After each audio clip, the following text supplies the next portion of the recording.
से शाइस्ता फरार हुई है। बड़ी खबर यह आ रही है कि तमाम कैश और जेवर लेकर वो घर से भागी है। साथ ही साथ शाइस्ता को बड़ी खबर यह भी है कि तमाम जो जमीन के प्रॉपर्टी के दस्तावेज थे उसे भी लेकर शाइस्ता फरार हुई है, ताकि जब ये दस्तावेज मिले तो निशानदेही ना हो पाए, प्रॉपर्टी का पता ना लग पाए। और बड़ी खबर देखिए कि कैश जेवर लेकर फरार हुई है और इसी वजह से लगातार वो बचती फिर रही है, क्योंकि उसके पास ना तो पैसे की कमी है और ना ही जेवर की।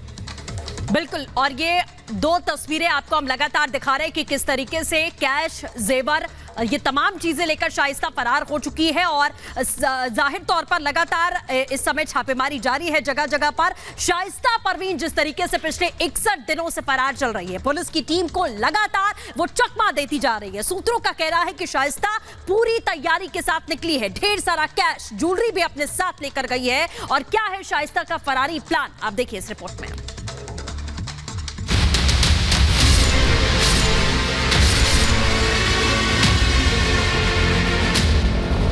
लेडी डॉन का प्लान बी, शातिर शाइस्ता की फरारी का blueprint. Umesh Pal murder case में वांटेड शाइस्ता लेडी डॉन बेहद शातिर है। 50,000 की इनामी शाइस्ता बेहद चालाक है।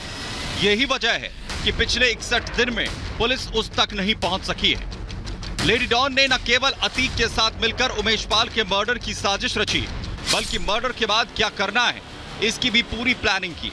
इसके लिए बकायदा शातिर शाइस्ता ने प्लान बी बनाया। शातिर शाइस्ता ने पहले पूरी शूटर मंडली को बचाने का इंतजाम किया, इसके बाद खुद के छिपने का फुल प्रूफ प्लान बनाया। जैसे ही अतीक की शूटर गैंग ने उमेश पाल का मर्डर किया, लेडी डॉन ने अपना प्लान बी एक्टिवेट कर दिया। शाइस्ता का यह प्लान बी क्या है उसे समझने से पहले शाइस्ता के मायके वाले घर की ये तस्वीरें देखिए।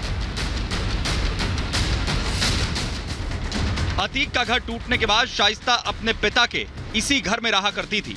घर टूटने पर बहुत सारा सामान शाइस्ता इस घर में ले आई थी। कहा जा रहा है कि माफिया की बेनामी संपत्तियों के कागजात, बड़ी तादाद में नकदी और ज्वेलरी इसी घर में रखी गई थी, लेकिन अब इस घर से वो सब सामान गायब हैं। अभी हम अतीक अहमद के ससुराल में मौजूद है और साफ तौर पे जो तस्वीरें हैं कहीं ना कहीं इस ओर इशारा करती है कि जब शाइस्ता परवीन पर करेती पुलिस की बढ़ी, उसके बाद शाइस्ता परवीन के साथ जो तमाम लोग इस घर में रहते थे वो भी फरार चल रहे हैं। आप घर की हालत देख करके अंदाजा लगा सकते हैं। और यह भी दावा किया जा रहा है कि शाइस्ता परवीन जिस समय फरार हुई उसके पास बहुत ज्यादा कैश थे और कई गहने भी थे, जिसके कारण वो अभी तक फरार चल रही है और उसकी आर्थिक स्थिति काफी मजबूत बताई जा रही है। साफ तौर पे जो तस्वीरें हैं आप देख सकते हैं कि किस तरीके से इस घर का पूरी तरीके से सामान फैला हुआ है। और यहाँ पे एक पर्स भी मिला है जिसमें कुछ पैसे भी हैं और एक 500 का पुराना नोट भी है। तो कहीं ना कहीं ये साफ तौर पे दावा किया जा सकता है कि जो शाइस्ता परवीन थी वो यहाँ पर रहने के लिए कुछ समय तक पहुंची। नकदी, ज्वेलरी और कागजात का गायब होना ही शाइस्ता के प्लान बी का हिस्सा है।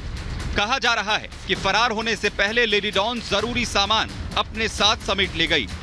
घर में ना नकदी छोड़ी, ना ज्वेलरी और ना ही संपत्ति के कागजात। आप सोच रहे होंगे कि शाइस्ता ने ऐसा क्यों किया, तो इसके पीछे की वजह भी आपको समझा देते हैं। शाइस्ता जानती थी कि उमेश पाल की हत्या के बाद उसे लंबे समय तक फरार रहना पड़ सकता है। फरारी काटने के लिए उसे पैसों की जरूरत पड़ेगी। पुलिस उसके सारे ठिकानों पर छापेमारी करेगी, बेनामी संपत्ति और नकदी जब्त हो जाएगी। किस तरीके से वो यहाँ से सारे जो जितने भी कीमती सामान थे, जेवरात थे और कैश था, वो सब लेके यहाँ से फरार हुई। अभी तक बताया जा रहा है कि जो शाइस्ता परवीन फरार चल रही है वो इसी कारण फरार चले क्योंकि उसकी आर्थिक स्थिति काफी मजबूत है। काफी लंबे समय से जिस तरीके से आम लोगों का पैसा अतीक अहमद ने लूटा तो वो कहीं ना कहीं अब शाइस्ता परवीन के काम आ रहा है, भागने के काम आ रहा है। और लगातार आपको तस्वीरें हम दिखा रहे कि किस तरीके से पूरा घर एक बिखरा हुआ है। एक एक गोदरेज खुली हुई है, जो महत्वपूर्ण सामान थे, जेवरात थे, जितने भी पैसे थे वो सब गायब बताए जा रहे हैं। सब शाइस्ता परवीन भागने में इस्तेमाल करते हुए नजर आ रही है। और यह भी कहा जा रहा है कि जो शाइस्ता परवीन की आर्थिक स्थिति इसलिए खराब नहीं हुई क्योंकि जितने भी पैसे थे वो शाइस्ता परवीन अपने फरार होने के समय वो अपने साथ ले गई थी। जितने भी जेवरात थे वो अपने फरार होने के समय वो साथ लेके गई थी। उमेश पाल की हत्या के बाद पुलिस क्या एक्शन लेगी, इसका अंदाजा अतीक नहीं लगा पाया। लेकिन शाइस्ता जानती थी कि सरकार और पुलिस क्या क्या कर सकती है। शायद यही वजह है कि उसने अतीक की दौलत को बचाने का प्लान पहले ही बना लिया। पुलिस के पहुंचने से पहले ही काली कमाई ठिकाने लगा दी। लेडी डॉन ने जैसा सोचा था हुआ भी कुछ वैसा ही। पुलिस शाइस्ता के मायके जा पहुंची, लेकिन हाथ कुछ नहीं लगा। Bureau report, Republic Bharat. और इस बीच बड़ी खबर यह कि शाइस्ता को पकड़ने के लिए एसटीएफ और प्रयागराज पुलिस लगातार कोशिशें कर रही है। प्रयागराज के हटवा इलाके में पुलिस की एक बड़ी टीम पहुंची थी शाइस्ता और जैनब की तलाश के लिए। विवेक मेरे सोगी वहां पर थे, वहां से एक रिपोर्ट भेजी है जो आपको देखनी चाहिए। हटवा गांव में इस वक्त हम मौजूद हैं और यहाँ पर आप देखिए कि बड़ी संख्या में पुलिस बल की मौजूदगी है। पुलिस यहाँ पर पहुंची हुई है। ये वही गांव है, अशरफ की ससुराल है ये, और यहाँ पर शाइस्ता परवीन और जैनब फातिमा के छुपे होने, यानी कि अतीक और अशरफ दोनों की पत्नियों के छुपे होने की यहाँ पर सूचना मिली थी पुलिस को, जिसके बाद पुलिस यहाँ पर पहुंची है और पुलिस ने यहाँ पर पूरे गाँव में तलाशी अभियान चलाया है। महिला पुलिस के साथ यहाँ पर गाँव में गली गली जाकर एक एक घर की तलाशी ली गई है और इसके अलावा आपको बता दें कि खेतों और आसपास के घरों में भी देखा गया है ताकि कहीं शाइस्ता छुपी हुई तो नहीं। हमारे साथ पुलिस अधिकारी मौजूद। सर, क्या इन्फॉर्मेशन आपको मिली थी? सूचनाएं थी, कुछ अंदरूनी गोपनीय सूचनाएं थी। उसी सूचनाओं पे रूटीन वर्क में सर्च ऑपरेशन हम लोग कर रहे थे। तो शाइस्ता और जो जैनब फातिमा उस विषय में कह पाना मुश्किल है। हाँ, ठीक है, कहाँ है कहाँ नहीं है। शाइस्ता की तलाश के लिए आप यहाँ पर पहुंचे थे? अन्य अभियुक्त भी हैं जिसके अच्छा। तलाश में दबिश दी जा रही है। कितनी देर दबिश चली सर? लगभग 1.25 घंटा हो गया है। कुछ मिला? ऑपरेशन यहाँ से कोई कुछ मिला नहीं है। जा रहे हैं सर आप? हाँ, हम लोग यहाँ पर आप देखिए कि पुलिस की टीम यहाँ से अब रवाना हो रही है और यहाँ पर छापेमार कार्रवाई की गई, लेकिन इस गांव में फिलहाल कुछ नजर नहीं आया है। पुलिस की टीम यहाँ पर निकल रही है। तस्वीर हम आपको लगातार दिखा रहे हैं। बड़ी संख्या में यहाँ पर पुलिस की टीम पहुंची हुई है और अब इस गांव से पुलिस टीम की रवानगी हो रही है। बिल्कुल, तो ये रिपोर्ट आपने देखी हमारे सहयोगी विवेक की, लेकिन आपको बता दें एक तरफ शाइस्ता और गुड्डू बम्बास को लेकर लगातार तफ्तीश जारी है, लेकिन अब पुलिस को उन शूटर्स की भी तलाश है। आपको बता दें जो अशरफ से मुलाकात करने के लिए बरेली जेल गए थे। कुछ चेहरे तो पहचान के हैं, जिनमें से असद का एनकाउंटर हो चुका है, गुलाम का एनकाउंटर हो चुका है, लेकिन कुछ चेहरे ऐसे हैं जिसकी पड़ताल अब पुलिस ने शुरू कर दी है। देखिए इस रिपोर्ट में।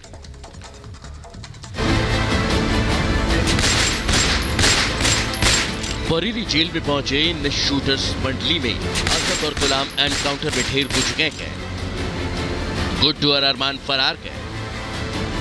बाकी लोगों की पहचान करने में जुटी यूपी एसटीएफ और प्रयागराज पुलिस को बड़ी कामयाबी मिली है। असद और गुलाम के साथ जेल में अशरफ अहमद से मिलने गए शूटर्स की पहचान कर ली गई है। जानकारी के मुताबिक असद और गुलाम के साथ जेल में अशरफ से मिलने 6 लोग गए थे। इनमें महबूद हाफिज, शकील, बबलू उर्फ मोहम्मद इंद्रीश, शेख अबरार, सोहराब खान, नासिर।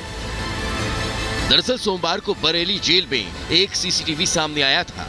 उमेश पाल की हत्या के 59 दिन बाद बरेली जेल से ये सीसीटीवी फुटेज सामने आया। सीसीटीवी में शूटर्स जेल में जाते दिख रहे हैं। 11 फरवरी की फुटेज में सभी शूटर्स अशरफ से मिलने गए थे। अशरफ ने शूटरों को उनके काम बताए। सभी शूटर्स को पूरा प्लान समझाया गया। 13 दिन बाद उमेश पाल की हत्या हो गई। यहाँ तक ये किया जा रहा है कि शूटर्स की गैंग बरेली जेल में 2 घंटे तक रही। जेल में ही बैठ करके अशरफ ने उमेश पाल हत्याकांड का पूरा प्लान तैयार किया। यानी 11 फरवरी को जेल में मीटिंग हुई। इसी दिन शूटर्स के साथ मिलकर अशरफ ने साजिश का फाइनल ब्लूप्रिंट तैयार किया। अब जेल पहुंचे सभी आरोपियों की पहचान होने के बाद यूपी एसटीएफ और प्रयागराज पुलिस जांच में जुट गई है। जेल से शूटर्स की मीटिंग का वो सीसीटीवी सामने आने के बाद भले ही ये दावा किया जा रहा है कि अब उन लोगों की पहचान की जा रही है और कार्रवाई की जा रही है, लेकिन इस सीसीटीवी के जरिए ये जरूर हो गया है कि जेल प्रशासन की बड़ी लापरवाही निकल के सामने आई है। यानी अतीक और अशरफ अहमद ने भले ही हत्या की साजिश रची, लेकिन उमेश पाल की हत्या में दोषी जेल प्रशासन भी कम नहीं है, क्योंकि जेल के बड़े अधिकारी अशरफ से मिले नहीं होते तो उमेश पाल मर्डर को अंजाम देना शायद मुमकिन नहीं था। Bureau report, Republic Bharat. और माफिया अतीक और अशरफ का आईएसआई कनेक्शन सामने आने के बाद एक और सनसनीखेज खुलासा हुआ है। खुलासा यह हुआ कि अशरफ ने एक आतंकवादी को उसका पासपोर्ट बनवाने में मदद की। ये वही आतंकवादी है जिसे एजेंसीज ने 2021 में गिरफ्तार किया था और ये भारत के अलग अलग इलाकों में ब्लास्ट करने की साजिश रच रहा था। ये रिपोर्ट देखिए।